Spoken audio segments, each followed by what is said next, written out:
শালচি হাংকরনি ধর্মনগর বিবেকানন্দ সার্ধ শতবার্ষিকী ভবন অঙ্গনওয়াড়ি ওয়ার্কার্স দে হেল্পার্স রকনতিয়ে কাইসা নাংকুকমানি পান্দা সংসাজাখা আরো মানজাখা এমএলএ যাদবলাল নাথ তে বিজেপিনি অজামা কাজল দাস শালচি হাংকরনি যুব মোর্চানি কমথিংনাই জয়জিৎ শর্মা আকর্ষংরক ও শালো মানজাকনাই 23,000 অঙ্গনওয়াড়ি ওয়ার্কার্স দে হেল্পার্স রক শাকনি নাংমানি মানথাই সপ্তাহে রকন শুক্রবৈ সালাইকা ভবনে আমরা দেখতে পাচ্ছি অঙ্গনওয়াড়ি কর্মী ও সহায়িকা আলোচনা সভা, সেই বিষয়ে একটু জানবো আলোচনার সেই বিষয়বস্তু নিয়ে।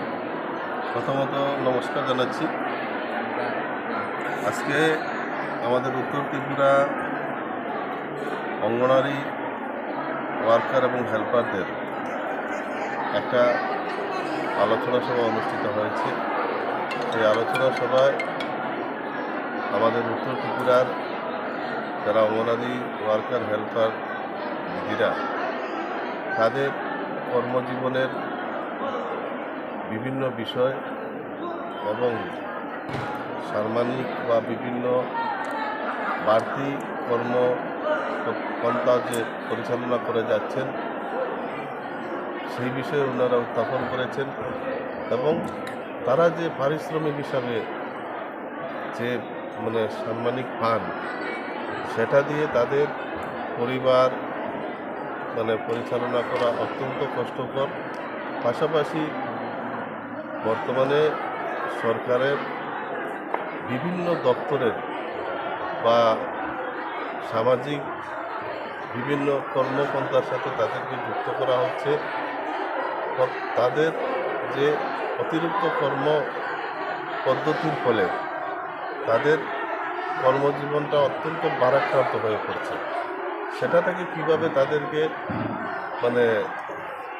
কিছুটা হালকা করা যায় এবং তাদের সঠিক কাজের সঠিক মূল্য যাতে তারা পেতে পারে এবং সরকার তাদের প্রতি যাতে সেই সহনশীলতা দৃষ্টিভঙ্গি পোষণ করে তাদের কর্মদক্ষতার বিনিময়ে তাদের সাম্মানিক যাতে আরও কিছুটা বাড়ানো যায়, তাদের সরকারি আরও বিভিন্ন সুযোগ সুবিধা, গ্র্যাচুইটি থেকে পেনশন প্রত্যেকটা বিষয়ে যাতে গুরুত্ব সরকার দেয়, সেই বিষয়গুলো ওনারা উত্থাপন করেছেন।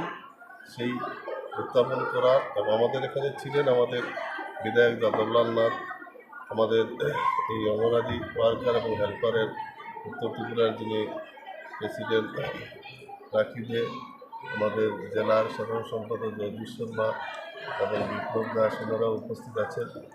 তো আমি একটাই আশা ব্যক্ত করব, বর্তমান যে দেশের সরকার বা আমাদের রাজ্যের সরকার অনেক বড় বড় সমস্যা অতি সহজে সমাধান করেছে।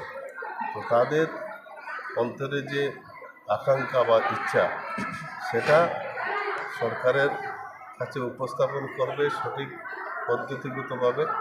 সরকার সেটা সমাধান ধীরে ধীরে করার চেষ্টা করবে, এই বিশ্বাস ওনাদেরও যেমন আছে আমাদেরও আছে। নমস্কার।